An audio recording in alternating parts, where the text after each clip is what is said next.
Esto es El Club de la Limonada con Sandy Mora, un podcast sobre desarrollo del potencial humano, resiliencia, alquimia emocional y motivación. Bienvenidos. Hola, ¿qué tal? ¿Cómo están? Bienvenidos a un episodio más del Club de la Limonada. Yo soy Sandy Mora y el día de hoy estoy bien contenta porque por fin logramos concretar una entrevista con una persona que conozco desde hace muchísimos años, que dio un giro a su trayectoria y que hoy en día está haciendo un proyecto que me parece padrísimo. Es un proyecto que tiene que ver con ayuda a otros, con altruismo y bueno, el tema me parece súper relevante. Entonces, muchísimas gracias a Paco Alcalá y a Ale Alcalá que están aquí conmigo el día de hoy. Ellos son fundadores de Home Storytellers. Ahorita les van a platicar un poco de qué se trata y qué es esto. Paco es el director ejecutivo y Ale es la directora creativa. Y pues vamos a platicar un poquito de su historia como antecedente de por qué al final este tema en el que están ahora trabajando se ha vuelto tan relevante para ellos. Entonces, muchas gracias y bienvenidos. Gracias por estar aquí, Ale, desde España. Muchísimas gracias.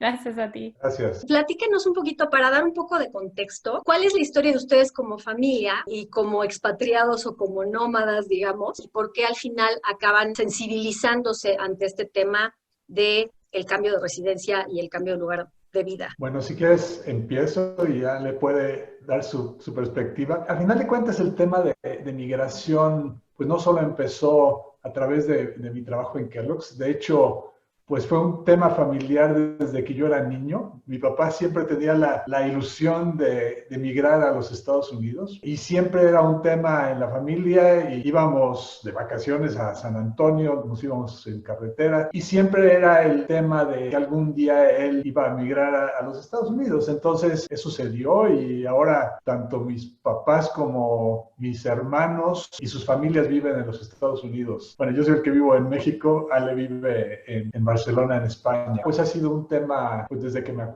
Y bueno, resulta que con mi trabajo en Kellogg's nos dio la oportunidad, pues me ofrecieron el mudarnos a los Estados Unidos y pues a los poquitos meses de haber llegado a Battle Creek, Michigan, pues me dijeron que si tomaba una oportunidad de aproximadamente un año en Manchester, en Inglaterra, pues nos fuimos toda la familia. En ese entonces, cuando Ale tenía como 5 años, fue cuando nos fuimos a Estados Unidos y Francisco tenía 8 años. Entonces, pues ahí empezó el movimiento para ellos y para nosotros como familia. Después de Inglaterra nos regresamos a Battle Creek, estuvimos ahí 4 años más y me ofrecieron el trabajo en Australia, en Sydney, y ahí estuvimos 2 años y posteriormente nos regresamos a México. Como ves, pues sí ha sido bastante movimiento para la familia y pues experiencias muy gratas, pero también experiencias que en muchos momentos no son nada fáciles. El hecho de simplemente moverte de tu cultura, irte a otra cultura que tienes que entender, y cuestiones tan básicas como aprender a ir al banco o en Australia e Inglaterra manejar en el lado contrario de la calle.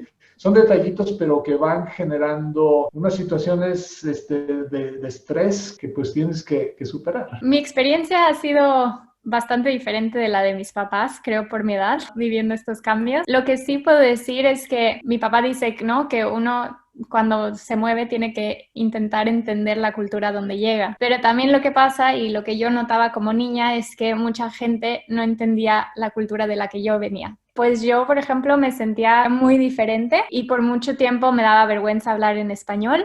Entonces les contestaba a mis papás siempre en inglés, o por ejemplo, no sé, mi mamá que me mandaba sándwich de cajeta o típicas cosas mexicanas y la gente, o sea, los niños, me veían como, what's that? ¿Sabes? Como, y me daba pena, entonces los tiraba. Directamente ni los sacaba, aunque no lo cambiaría jamás por nada, porque he aprendido muchísimas cosas y he visto otras maneras de hacer las cosas, otros aprendizajes y ha sido muy atractivo para mí creciendo.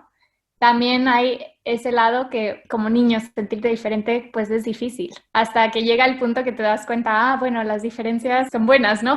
Y entonces ya llegas y empiezas a decir, ¿no?, de dónde eres. Pero por mucho tiempo negué como mi identidad como mexicana. También es verdad que crecer así te hace no tener como tanta, o sea, yo no me identifico por mi patria realmente. Como que por muchos años no sabía dónde era casa realmente. O sea, casa era como el mundo, ¿no? Al final eso creo que es como algo bonito también, que mi identidad no se basa en mi patria, sino en otras cosas que he aprendido a lo largo de mi vida. Pero bueno, esa ha sido mi experiencia como niña. Para llevarlo otra vez a por qué Home Storyteller se dedica al tema de refugiados. O sea, no es lo mismo lo que hemos vivido nosotros para nada, pero sí que te da un poco una barradita de lo que es llegar a otro país, empezar desde cero realmente, meterte a un sistema que no conoces, y nosotros decidimos irnos. Esa es la diferencia. Es la gran diferencia, pero sin embargo, lo que dices es bien interesante, ¿no? Porque por un lado, una parte muy retadora, uno como de identidad, del tema de identidad, de no soy de aquí ni soy de allá, pero soy de todos lados, ¿no? Y eso, cómo lo vas acomodando, sobre todo en la psique de un niño más pequeño, pero también la riqueza de aprender a adaptarte, de abrirte a nuevas culturas, de abrirte a nuevas formas de hacer las cosas, y entonces eso como abre también tu perspectiva. Entonces tiene como esos pros y esos contras, pero creo que como bien dicen, hay una diferencia abismal entre hacerlo por decisión y por querer vivir la experiencia, o bueno, porque tus papás decidieron que tenían que vivir esta experiencia, pero que tienen una situación donde es favorable, a cuando te ves en la necesidad de salir corriendo de donde vives y de dejar todo y de llegar a un lugar donde no necesariamente te reciben con los brazos abiertos o no hay las condiciones. Y bueno, pues este programa se trata de platicar sobre resiliencia y adaptabilidad al cambio. Entonces, me gustaría que platicáramos primero, en la experiencia de ustedes, ¿cuáles creen que son las características o las herramientas de las que tuvieron que echar mano para poderse ir adaptando a estos cambios de vida? Déjame empezar y hacer un poquito de comparación entre mi experiencia y la de mi esposa, porque fueron situaciones completamente diferentes. Claro. O sea, yo al movernos tanto a los Estados Unidos como a Inglaterra, como a Australia, la parte más fácil era adaptarme a mi situación de trabajo, porque pues Kellogg's es Kellogg's aquí o en Estados Unidos o en Australia. Sí hay diferencias, pero al final de cuentas tienes una estructura muy, muy clara, cultural y de valores desde el punto de vista de la empresa. Y la verdad es el lado no me constaba pues demasiada dificultad el adaptarme relativamente rápido. La parte pues más personal pues sí era un poco más complicada. Te digo de mi esposa Alejandra porque para ella siempre fue más complicado. De una situación donde tienes una estructura social y ella como se movía no a un trabajo, sino se movía con la familia, entonces para ella era absolutamente 100% nuevo todo y empezar a construir toda esa estructura. A final de cuentas te das cuenta de lo importante que es para nosotros como personas tener un contexto o una estructura donde vivimos, con la que sabemos desenvolvernos. Y cuando tienes que aprender todo, yo me acuerdo de mi esposa con sus herramientas a buscar maneras de crear esa estructura. En Inglaterra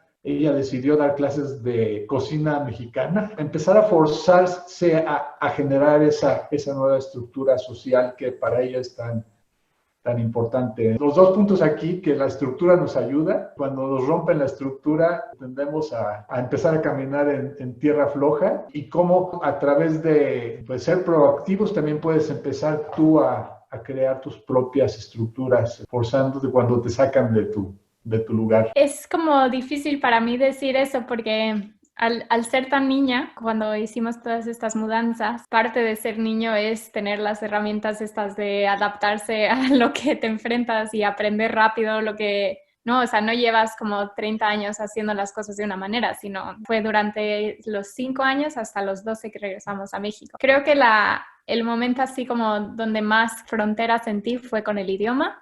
Cuando recién llegamos a Michigan, sabía 2 palabras, yes y rabbit. Lo bueno es que yo no era muy tímida. Yo creo que eso también fue una herramienta para mí, como esponjita. Aprendí súper rápido. Oye, Ale, platícame en este término, por ejemplo, de los amigos, de las escuelas, cuando volvías a cambiar, ¿eso qué generaba en ti? ¿Cómo le hiciste para readaptarte? Entiendo que como niño tienes como más maleabilidad en ese sentido, pero sigue siendo un tema fuerte de dejar a los amigos que acabas de hacer y que por fin ya hiciste como una red ahí y de repente, plum, te mueven otra vez. Sí, creo que en ese sentido el cambio más difícil fue de Australia a México, porque ya tenía más edad, tenía 12 años y justo tenía muy, muy buenas amigas. Y el miedo a regresar a a mi país. En realidad tenía más miedo de regresar que de irme a otro nuevo. Y ahora por el idioma también. Empecé a leer directamente, la primera vez que leí fue en inglés. Entonces, en ese sentido creo que fue el cambio más difícil. Los cambios de antes lo recuerdo como una experiencia como emocionante. Yo hacía muchas actividades, tenía mi patinaje en hielo, tenía el fútbol y que al final pues haces amigos así súper rápido.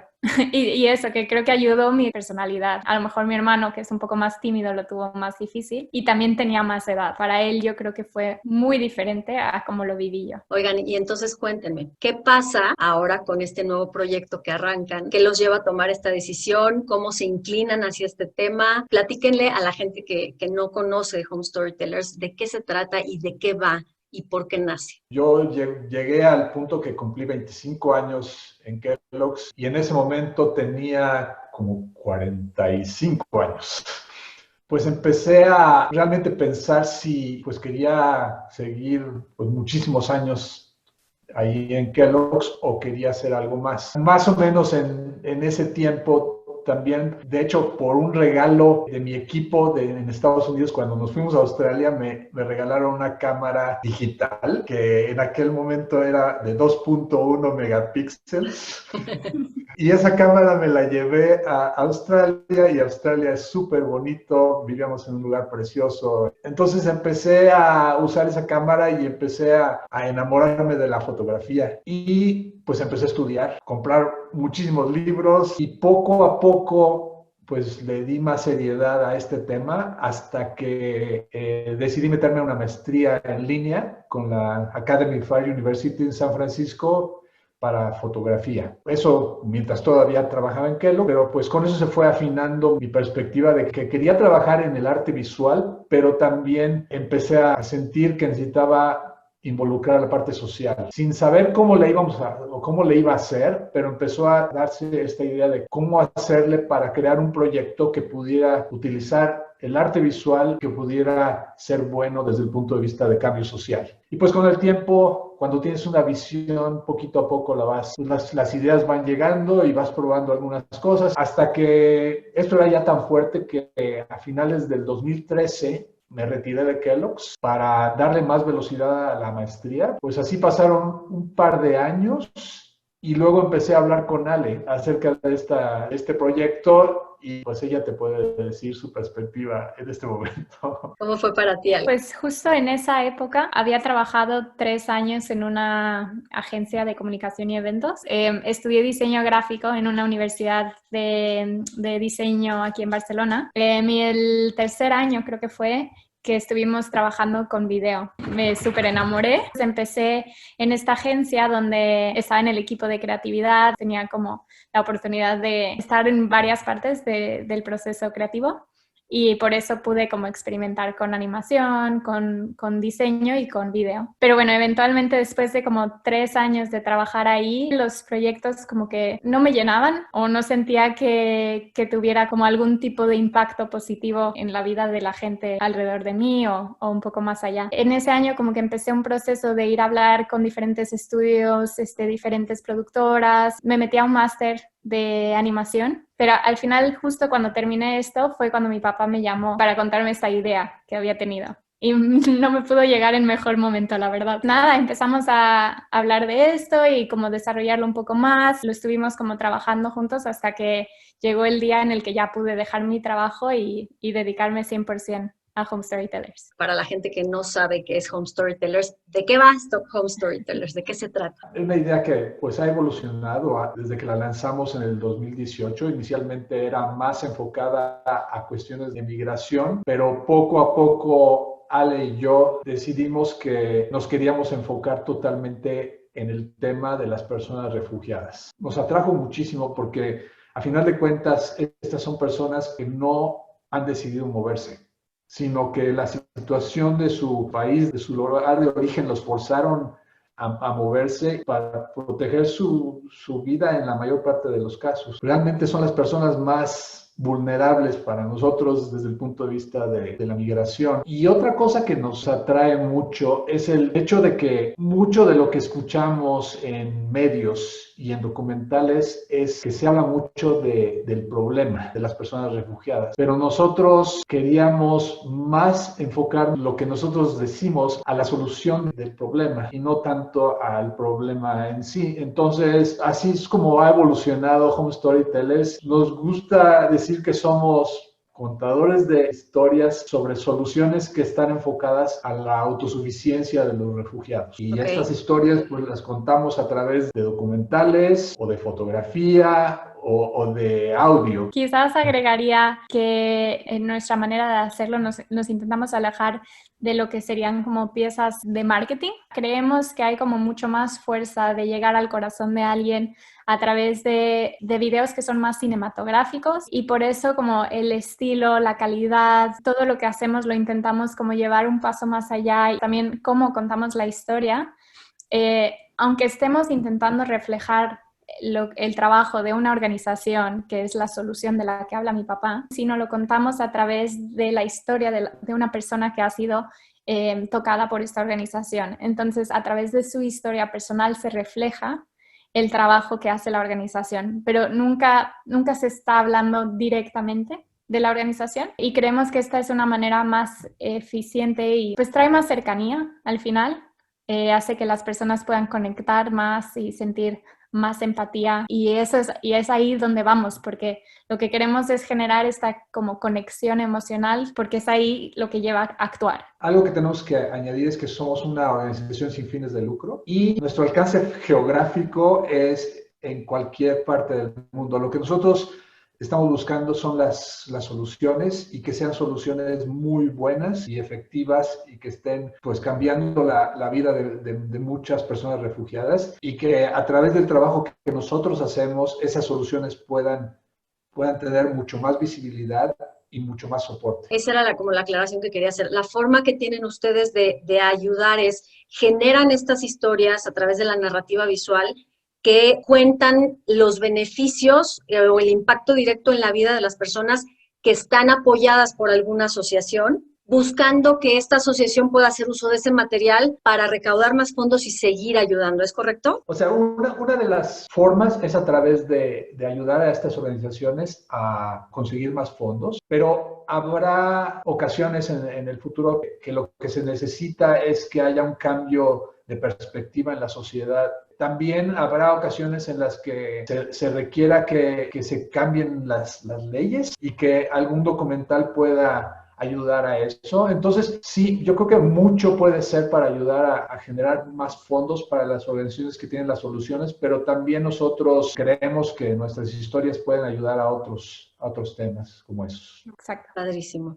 Oigan, y bueno, ya tocando el trabajo que ya han hecho, me gustaría que para la gente que nos escucha nos contaran ¿qué han aprendido en este camino que llevan recorrido sobre esta gente, sobre su capacidad de adaptación, sobre el tipo de características que tienen las personas que logran, a pesar de una situación tan adversa donde definitivamente dejaron todo, o sea, literalmente se salieron quizá con una bolsita y su niño en brazos y a buscar en un país donde no conocen el idioma, donde no conocen la cultura, nada, y no hay recursos? La gente que logra salir adelante, no sé si han encontrado cosas en común. ¿Qué características tiene esta gente o de qué herramientas echa mano? Además, evidentemente, de un apoyo adicional. Bueno, primero aclarar que los 2 documentales que hemos hecho y un tercero que está como en camino son un poco diferentes la parte del proceso en la que se encontraban los protagonistas. Por ejemplo, en Sawdust, que es el que actualmente seguimos en proceso por COVID, tuvimos que frenar, pero bueno, eventualmente lo estamos haciendo. El protagonista Jack, su situación es muy diferente a comparación con los protagonistas de los otros 2 documentales que hemos hecho, que ya son personas refugiadas que están restablecidos en un nuevo país. A cambio de Jack, que está todavía en campo de refugiado, y la solución que le ha ayudado está como dentro del campo de refugiados. 2 partes del proceso diferentes. Que en casi todos los que salen en los documentales lo que yo por lo menos veo que tienen en común es que son súper trabajadores, o sea, que tienen como ganas de salir adelante, porque obviamente no la tienen fácil, pero no se rinden tampoco. Yo creo que eso es lo que los han como llevado a llegar más lejos aún. Paco. Fíjate que algo que ha pasado mucho por mi cabeza ahorita a raíz de la pandemia es el tema de incertidumbre. Porque yo creo que antes de la pandemia nos hablaban de incertidumbre y pues a lo mejor sí lo teníamos, medio entendíamos el concepto, pero una cosa es que te den una definición y otra cosa es vivirlo. Porque yo creo que al vivir la incertidumbre te cambia, te hace realmente sentir los efectos de vivir en esa situación. Y algo que yo veo positivo de lo que estamos viviendo como mundo es el hecho de que creo que eso nos va a sensibilizar muchísimo más sobre personas que en nuestro mundo por mucho tiempo han vivido en un constante estado de incertidumbre. Y ese es el caso de las personas refugiadas. Simplemente el hecho de que hayas tenido que dejar tu pueblo, yo me imagino, o sea, que de repente tuviera que salir huyendo de aquí de Querétaro con las pocas cositas que pudiera cargar porque, por lo que sea, porque están bombardeando aquí como ha sucedido en Siria, y nada más agarrar lo que puedes y salir huyendo y moverte a un nuevo país donde no puedes ni trabajar, realmente no puedes hacer mucho más que irte a meter a un campo de refugiados, como es el caso de Jack en Malawi, que ya llevan como 8 años, ya el promedio está subiendo, pero en general ya están llegando como a 20 años en promedio de estar en un campo de refugiados, antes de que se puedan regresar a su país porque ya las condiciones mejoraron o que algún otro país los tome como asilados o refugiados. Y que puedan enderezar su situación migratoria y poder salir de ahí, trabajar o lo que sea, establecerse. Qué difícil. Cada quien ha vivido sus incertidumbres hasta cierto nivel en la vida, pero esta pandemia como que nos ha puesto a todos en una incertidumbre total y absoluta de todo, ¿no? De la salud, del trabajo, de las relaciones familiares, de todo. Entonces, apenas yo creo que podríamos empezar a dimensionar lo que esta gente tiene que vivir. Y imagínate, si nosotros llevamos 4, 5, 6 meses en esta incertidumbre, imagínate vivir así 10, 20 años. Imagínate. La experiencia que hemos tenido al convivir con personas como Jack, pues es realmente ves la capacidad que tiene el humano de enfrentar situaciones tan complejas y salir adelante. Esta es una familia, Jack tiene su esposa y tienen 6 hijos, pues te digo, ya llevan 8 a 11 años en el campo de refugiados, pues están haciendo ahí su vida y están saliendo adelante, le están dando educación a los hijos y esperando que ojalá algún país los tome. Y ahora que dices eso también, justo con el documental que acabamos de producir, que sale a finales de septiembre, se llama No Single Origin. Justo con este documental hicimos las entrevistas a principios de mayo o finales de abril, no me acuerdo exactamente. Y justo hicimos esta pregunta del tema de la incertidumbre, lo que la pandemia estaba haciéndonos sentir y cómo se sentían ellos. Y curiosamente, todos nos dijeron lo mismo. Después de haber vivido lo que he vivido, esto no es nada. O sea, tengo seguridad, tengo electricidad, tengo agua, tengo a mi familia, no tengo miedo de que caiga una bomba. Estas eran las respuestas. Y claro, te ponen como en perspectiva, porque aquí está uno en su casa con todo lo que necesita y comiendo bien y sanos y todo, y ya nos estamos quejando. Te hace como replantearte las cosas, ¿no? Oigan, bueno, platíquenos de este documental que está por estrenarse y si nos pueden contar un poquito del otro en el que están trabajando, estaría padrísimo para que la gente sepa y sepan dónde lo van a poder ver. El que estamos trabajando, como ya dijo Alex, se llama No Single Origin, una historia de 4 personas, un americano de una zona bastante conservadora de los Estados Unidos, de rural Tennessee, y 3 refugiados, uno de Eritrea, una chica de Siria y otra persona de Bután. Ellos 3 llegaron a los Estados Unidos porque fueron recibidos como refugiados, personas refugiadas en el sistema americano. Aquí el tema es que cuando oímos ya una persona llegó a los Estados Unidos como refugiado, decimos que ya está resuelta su vida. Sin embargo, la realidad es que para las personas que llegan es una situación bastante compleja porque muchos llegan sin saber el idioma, sin documentos para probar qué estudiaron, simplemente no saben cómo funciona la sociedad americana. Esta historia es súper bonita porque esta persona de Tennessee se transformó y se convirtió en una persona que ayuda a las personas refugiadas a través de una ONG, una organización sin fines de lucro que fundó ahí en California, en Oakland. Y entonces, pues les dan capacitación como baristas los que trabajan en las cafeterías, les dan trabajo en las 3 cafeterías que tienen ahí o los ayudan a conseguir trabajo con otras organizaciones. Pues este proyecto es muy padre porque pues genera esa estructura para estas personas que llegan y los encamina a ser ciudadanos de mucho valor para la sociedad americana. Entonces, pues nos encantó este proyecto y pues lo iniciamos en la época de la pandemia. Entonces ha sido una experiencia sumamente padre porque lo hemos hecho de una manera muy diferente. Hicimos entrevistas por Zoom y pues nos las ingeniamos para la parte de filmación. Nos ayudaron una par de personas tanto en el área de San Francisco como en Vancouver, en Canadá. Y Ale hizo un trabajo espectacular de edición con este material y con material que también conseguimos un poquito más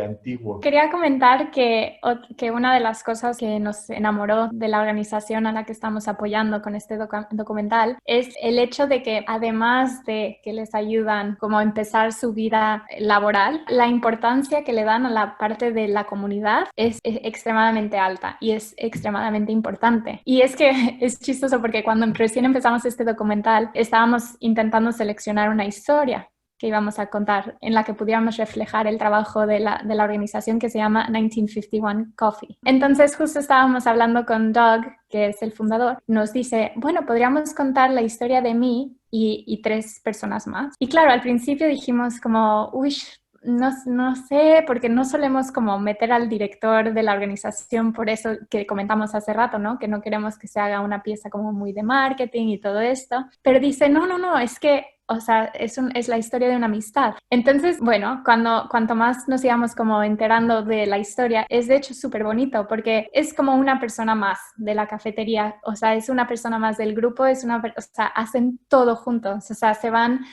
de excursión, se van a patinar en hielo, tienen un equipo de fútbol, se van a hacer cenas, hacen cumpleaños juntos, o sea, eso es lo que queremos también reflejar, la importancia de esta comunidad, de tener amistades. Eso yo creo que es una herramienta que te ayuda a superar estas cosas difíciles. Eso es bien importante. Una de las características que hacen que la gente pueda salir adelante y ser resiliente es efectivamente su red de apoyo, y en esa red de apoyo están incluidos amigos. Este documental, qué padre que narra justo la importancia de eso, porque como lo estábamos platicando, cuando tú llegas a un país donde no conoces a nadie, te encuentras una persona que te abre las puertas de su casa, de su corazón, que te acompaña, hace toda la diferencia del mundo. Totalmente. Para que te puedas adaptar. Creo que es importante, obviamente para la gente que está viviendo esto, pero para todos, que tengamos esa conciencia de que la red de apoyo que tenemos a nuestro alrededor es vital. O sea, hay estudios que dicen que tus relaciones sociales, interpersonales, tienen que ver con la longevidad que vas a tener. Creo que este tema de ser solidarios, de ser amistosos, de poner lo que se pueda, lo que cada quien en su medida pueda poner para ayudar al otro a estar un poco mejor, nos va a sacar adelante como sociedad, como planeta, y particularmente para esta gente le va a cambiar la historia diametralmente. Totalmente. Entonces, se me hace padrísimo, ya me muero de ganas de verlo.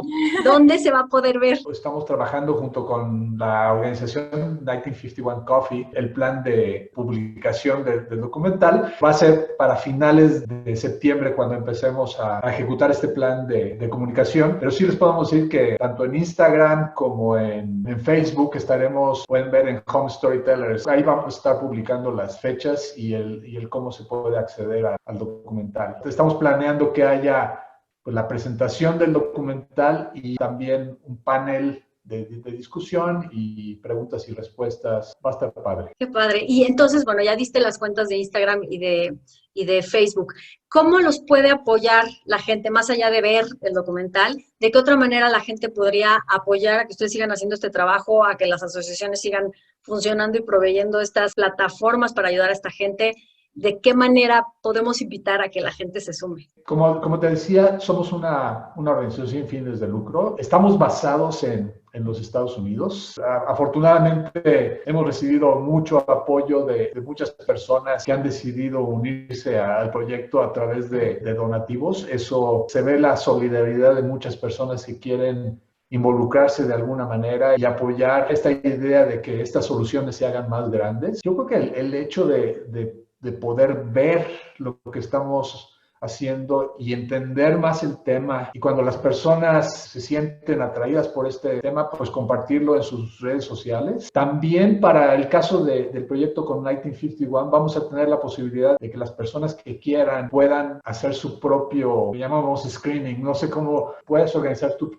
con tu familia, con tus amigos. Vamos a tener una guía de cómo organizar esto con las puntos a discutir, etcétera. Pues va a estar, creo que muy padre para el que quiera involucrarse más de esa manera. Como puntos a platicar en familia o en tu grupo de amistades al momento de verlo, como para hacer reflexión y que quede como más claro el tema de cómo nos impacta y cómo podemos apoyar. Eso está muy lindo. Sí, exacto. En la guía pueden encontrar desde herramientas de cómo proyectarlo pues a través del internet, porque ahora mismo juntar a gente es complicado, entonces tiene todas las herramientas que necesites.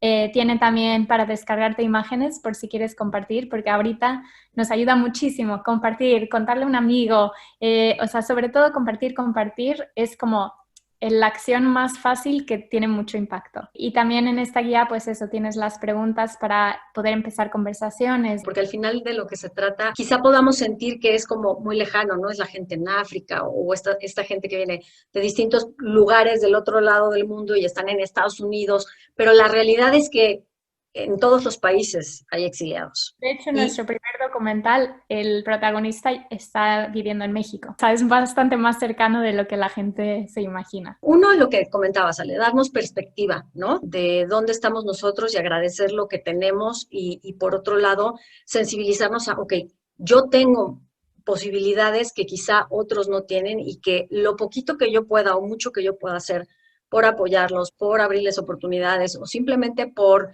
acercarme, preguntarle cómo estás y invitarlo un día a un helado o a un café, hace la diferencia enorme en la vida de muchas personas. El documental que hicieron antes, ¿dónde se puede ver? Sí, el de México lo pueden encontrar en nuestra página web directamente.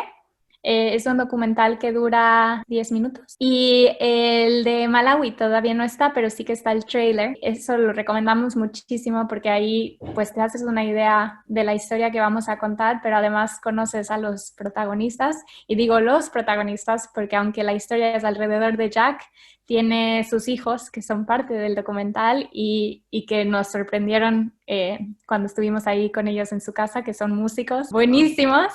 Y van a salir haciendo la música del documental. Entonces, definitivamente lo recomendamos. Es una pieza de 3 minutos, pero ya con eso, pues, te motiva a querer ver la pieza final. Padrísimo. Pues a toda la gente que nos está escuchando, que nos está viendo, entren a Home Storytellers, ya sea en su página web. ¿Cuál es el URL? La página es www.homestorytellers.org. Entren, empápense, averigüen, vean y compartan porque al final, en la medida que la gente se vaya enterando de lo que están haciendo, probablemente la cantidad de trabajo les va a incrementar, lo cual sería muy bueno y que puedan tener cada vez más impacto en ayudar a sensibilizar y en mejorar la vida de las personas. De verdad, qué lindo lo que hacen, se los agradezco yo de corazón y se los felicito y se los reconozco muchísimo y les deseo que tengan muchísimo éxito, que sigan tocando corazones con sus historias. Si ustedes pudieran elegir de toda la plática del día de hoy una semilla que quisieran dejar sembrada en la gente que nos está viendo o escuchando, ¿cuál sería? ¿Cuál sería la tuya, Paco? Para mí es el punto ese que hice sobre incertidumbre. Ahora que ya entendemos lo que se siente vivir en un estado de incertidumbre, que pensemos en las personas refugiadas que viven de esa manera por muchísimos años y que busquemos realmente maneras de solidarizarnos con estas personas que en el mundo son más de 26 millones de personas. Muchísima. ¿Y tú, Ale? Yo creo que yo diría, o sea, el aprendizaje que me he llevado yo con el documental actual, de que una acción tan sencilla como es salir a tomar un café con alguien recién llegado al país o ir a hacer un paseo, enseñarle la ciudad, saludarlo y platicar tantito, tan fácil que puede cambiar tanto en la vida de alguien. Eso es lo que yo motivaría a la gente de hacer si algún día tienen la oportunidad. Pues ya saben, a abrirse, aunque ahorita no estemos pudiendo salir. Si tú conoces a alguien, sabes de alguien, incluso por una videollamada, por lo que sea. El tema es estar atento también a cómo puedo yo enriquecer y mejorar la vida de otro que a lo mejor la está teniendo mucho más difícil que yo. Entonces, les agradezco muchísimo, qué padre labor. Esperemos que sea un exitazo y que tengan muchísimos documentales e historias más que contar. Se los agradezco de verdad mucho. Muchísimas gracias a ti. Muchas gracias. Por la oportunidad de estar aquí. Pues gracias por su tiempo y muchísimas gracias a los que nos vieron o nos escucharon. Esto fue el Club de la Limonada, sacándole jugo a la vida. Yo soy Sandy Mora y nos vemos la próxima semana con otro episodio más. ¡Feliz semana! Esto fue el Club de la Limonada, sacándole jugo a la vida. Gracias por acompañarnos. Nos vemos en el próximo episodio. Si te gustó, por favor comparte y suscríbete. Hasta la próxima.